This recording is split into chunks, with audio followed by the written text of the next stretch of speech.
Bonsoir à tous et soyez bienvenus pour cette nouvelle review beaucoup plus positive que les dernières. C'est vrai que c'est un peu la déprime. Là, je vous assure qu'on va parler de quelque chose beaucoup plus positif pour une fois, pour ma santé mentale et surtout pour la vôtre. Bref, aujourd'hui, nous allons parler de la saison 3 de The Boys. C'est parti. Cette saison 3 se déroule quelques années après les événements de la saison 2, où toute l'équipe des The Boys se sont un peu dissipées et chacun vit leur vie. Vous avez d'un côté Yui qui est plutôt dans une organisation qui a été créée pour, on va dire, surveiller les super, sur un comportement, etc. En gros, faire les trucs de The Boys, mais version légale. Mais très vite, les choses vont partir un peu en cacahuète et forcément, le groupe de The Boys vont être une nouvelle fois réunis face à une nouvelle menace. Donc franchement, cette saison 3 avait un peu de mal à démarrer. J'avais trouvé un peu, notamment les 2 premiers épisodes où il y avait vraiment un petit rythme un peu mou, mais qui laissait tout de même le temps d'en apprendre un peu plus sur les personnages, sur comment ils ont évolué chacun de leur côté, notamment aussi sur les nouveaux super et les super-héros qui... notamment autour de l'intrigue de Volt où tout commence un peu comme un échiquier où la partie commence un peu lentement et puis très vite. Au fur et à mesure des épisodes, ça s'enchaîne assez très vite, notamment quand ils vont rencontrer le personnage du petit soldat qui est ultra charismatique et franchement ce personnage est très bien écrit. Et qui est aidé bien sûr par l'acteur qui franchement fait assez bien le café. On l'avait déjà vu dans Supernatural si mes souvenirs sont bons. Franchement il fait assez bien le taf, tout comme Anthony Stark, franchement le protecteur qui est toujours aussi badass et charismatique et que j'adore le détester. Franchement c'est vraiment dans cette saison là une vraie cocotte minute prêt à exploser à tout moment. Ça augmente vraiment la tension de ce qui nous raccroche un peu plus dans cette saison-là, notamment vers la fin où vraiment vous verrez bien comment tout va s'enchaîner très très vite. Il y a aussi la romance, la petite romance entre le français et Kimiko qui fonctionne assez bien avec cette alchimie entre les deux acteurs, où on sent vraiment que...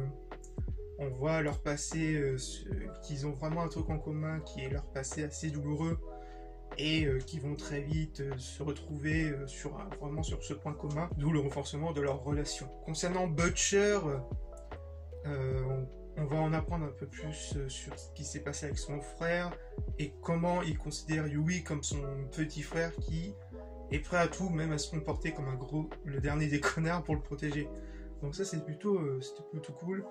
Il y a aussi forcément Yui et Stella, leur relation est un peu potage, mais on comprend très vite leur réaction face à ces événements qui vont arriver avec le petit soldat. Donc voilà, franchement tous les trucs vont s'enchaîner très très vite, notamment quand ils vont rencontrer le petit soldat, ce personnage qui est assez important, je n'en dirai pas plus pour éviter les spoils, qui reste assez important et qui va jouer sur le dénouement de l'histoire et sur l'intrigue, même s'il y a quelques petits éléments qu'on voyait un peu venir, mais franchement ça fonctionne assez bien. Forcément, parlant des super, il y a aussi Black Noir, où on en apprend un peu plus ou moins sur son passé, notamment vers les derniers épisodes, et puis son lien avec le petit soldat, etc. Franchement, ça rend un peu plus le personnage un peu plus attouchant. Bon, après l'homme poisson, franchement, ce personnage est totalement incroyable. Tout comme le protecteur, j'adore le détester, franchement c'est un vrai régal. Il part vraiment dans un délire mais totalement loufoque. Il y a aussi le personnage d'Aetren qui est assez intéressant, où on développe un peu plus avec son frère justement, avec tout le problème du racisme, etc. Franchement qui fonctionne assez bien et on comprend qu'au final Aetren fait plus de dégâts en voulant aider les autres, etc. Mais ça vous le verrez un peu plus dans cette saison là, qui est franchement très très bien écrite, même si, comme je l'ai dit au début, il y a un petit coup de mou un peu dans les 2 premiers épisodes, mais très vite, ça va s'enchaîner très très rapidement, normalement avec... La série se permet tout de même de jeter quelques petits crottes de nez, notamment au walking de Twitter, qui est franchement Je n'en dis pas plus, je laisserai la surprise, et franchement qui passe assez bien, qui est assez drôle, et qui fait un peu de bien, je veux dire, mais il réussit très bien à critiquer, notamment encore plus la société actuelle, avec l'hypocrisie des entreprises qui veulent se donner une bonne image, mais au final, derrière, ils s'en battent totalement les couilles de ce qui se passe, etc. Franchement, il le fait encore assez bien et qui pousse encore plus, mais aussi sur plusieurs thèmes, notamment le thème père et fils avec Butcher et puis le fils de son ex-femme. Et puis aussi l'autre thème, c'était quoi déjà? Et puis le thème autour de la trahison et tout ce qui va se passer autour de Walt. Franchement, c'est assez bien fait avec les petits retournements de situation, les petites trahisons, etc. Après, sinon, réalisation, effets spéciaux, montage, etc. Franchement, c'est du caviar, c'est beaucoup mieux que ce qui a été fait dans Obi-Wan Kenobi. Franchement, j'ai l'impression de voir un film à Oscar. Franchement, c'est très très bonne réal.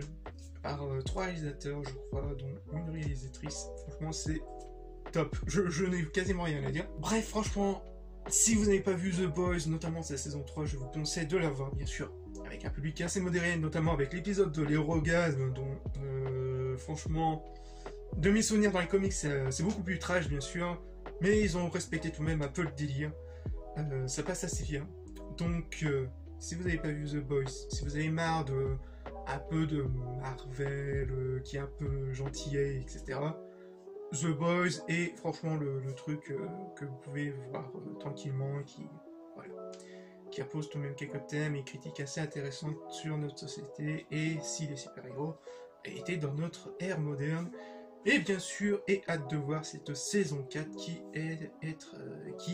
qui va être très très prometteur suite à la fin de cette saison 3.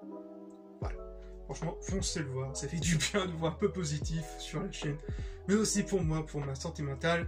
Bref, sur ce, c'est un vrai régal. Saison 3, c'est un vrai régal. Donc voilà, je vais finir. Bref, on se retrouve pour de futurs lives sur Twitch et de futures vidéos sur la chaîne. Bref, des bisous à tous et à très bientôt. Peace.